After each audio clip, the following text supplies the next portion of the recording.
O people, verily, your blood, your property, and your honor are sacred and inviolable until you appear before your Lord as the sacred inviolability of this day of yours, this month of yours, and this very town of yours.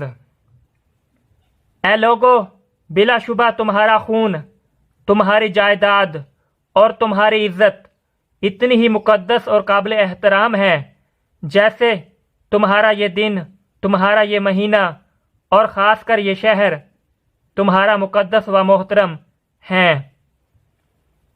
Verily, you will soon meet your Lord and you will be held answerable for your actions.